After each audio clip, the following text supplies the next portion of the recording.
Hello everyone, and welcome back to another very exciting chess game by Jose Raul Capablanca.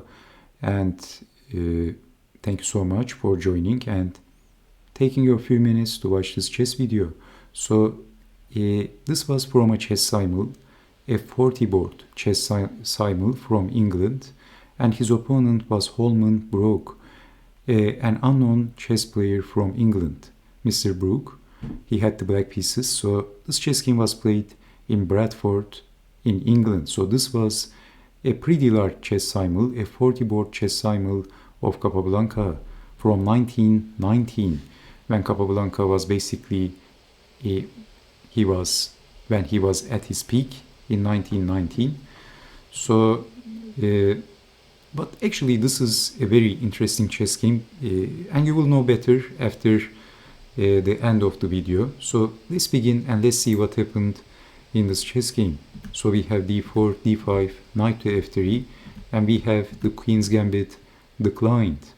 So knight from b to d7, developing the pieces, and then rook over c6, developing the bishop, and queen to a5, and Capablanca castled. Queen to c7, queen to e2, and then rook over e4, d takes on e4. Knight takes on e4, so Capablanca wants to open things up and simplifying the chess game. And of course he's attacking on h7. So we have knight back. It's a passive move, but black is defending on h7. So bishop to f4, attacking the queen, bishop to d6, and then knight is getting in. So queen to e7. Well, Capablanca is actually threatening to play c5. And if bishop retreats to e7, then knight takes, you can see that knight takes on f7 is possible, which is also going to be a discovery attack to the queen. And if bishop takes knight after c5, then you can also see that bishop takes bishop, attacking the queen. And if black defends the queen, white is going to have a very strong control on the dark squares. And this bishop is potentially going to be a monster bishop on d6. So this is why, positionally speaking, white is going to be much better. So this is why maybe queen to e7 and then c5, and black is behind in the development, and black is a little bit crumpy. So bishop to c7, again, if capturing the knight, then bishop takes bishop, and this bishop is potentially going to be a very strong piece. So bishop to c7, and then Capablanca is placing the rook in the center. So he potentially wants to lift his rook up and then rook over, and he's going to use his rook as a very important attacking asset. So f6, asking a question. So knight to c4, exchanging the bishops, and this time not the bishop but this knight is going to be a monster piece on d6 actually, and black can stop that. Knight to d6 by Capablanca, attacking the rook, pinning the knight, and then lifting the rook up like I said. So this time defending the rook, rook to e7, and lining the rook with the king. Now white is threatening to play queen takes on f6, and this g-pawn is going to be pinned. So unpinning and then b4. So Capablanca, of course, he is solidifying the position, cementing the c-pawn, and he is asking a question: what do you want to do in this position?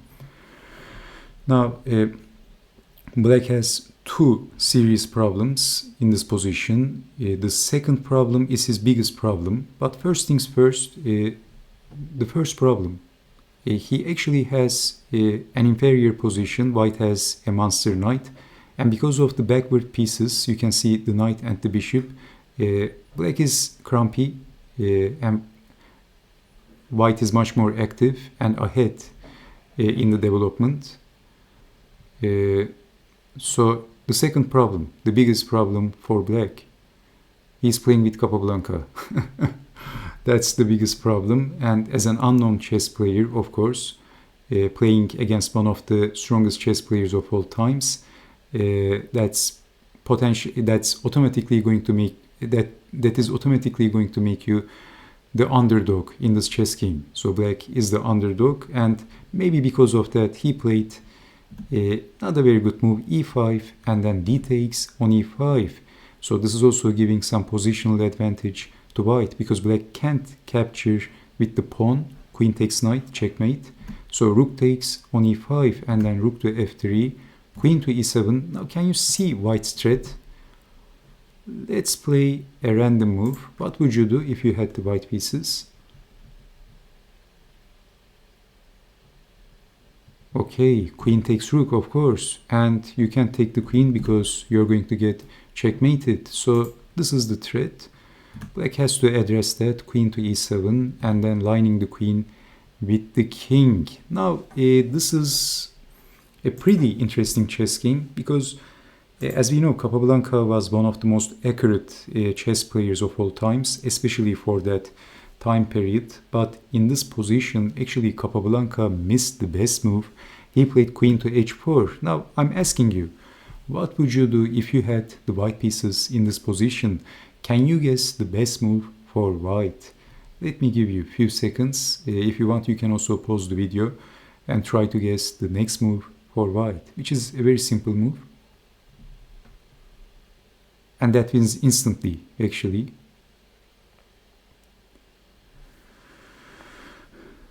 Okay, queen to h4 is not the move, but it is actually knight to f7. That's check. And if black moves the king, we can take the rook. That's forking the king and the rook. But how about queen takes knight? Then queen takes rook. Pawn takes queen. Rook takes on f7. Rook takes queen, and white has the exchange, and white has the superior position. So we have queen to e7 and then queen to h4 by Capablanca, not knight to f7. He missed that. Interesting, isn't it? The human chess machine, Jose Raul Capablanca, missed knight to f7. But don't forget that this was a chess simul, a 40-word chess simul. So, okay, we have bishop to e6, a good move, and Capablanca's move left a bitter taste in my mouth. He played g4. It was not a very good move, and black played after this move because he's playing against Capablanca and because he was the inferior player. He played bishop takes on g4. Mistakenly, he's thinking that this is actually winning, but a simple move, something like bishop to d5, should have been considered, and black is actually better. This is why this chess game is very interesting, because if you move the rook, then rook to e1 is not going to be nice for white. So, okay, this is not a very good position, as you can see, for white, and all of a sudden black has the upper hand. We can easily say that. So, but bishop takes on g4 was a blunder. Capablanca simply captured the bishop, and black thought that he is winning, and he said, aha, I got you. But he missed something very important, and this time Jose Raul Capablanca is behaving like the Capablanca, the human chess machine that we know, and this time he didn't miss the best move. Can you see the best move for white? It should be easy this time, because we also check out what happens. Because of knight to f7 possibility that I demonstrated, it should be easy. Knight to f7 by Capablanca, and Mr. Brooke resigned with a broken heart. Mr. Brooke's heart was broken. Black resigned. I mean, you have to resign in this position because this is losing on the spot. If black moves the king, knight takes rook, forking the king and the rook. So if capturing the knight, pawn takes, and then rook takes on c6, winning easily for white. But you might also ask what happens if queen takes knight. Then it should be easy. Queen takes rook, of course, and pawn takes queen, rook takes on f7, easily winning for white. Okay, very interesting chess game. So Capablanca missed actually the best move in this position. He played queen to h4, aiming the king, but he should have considered knight to f7,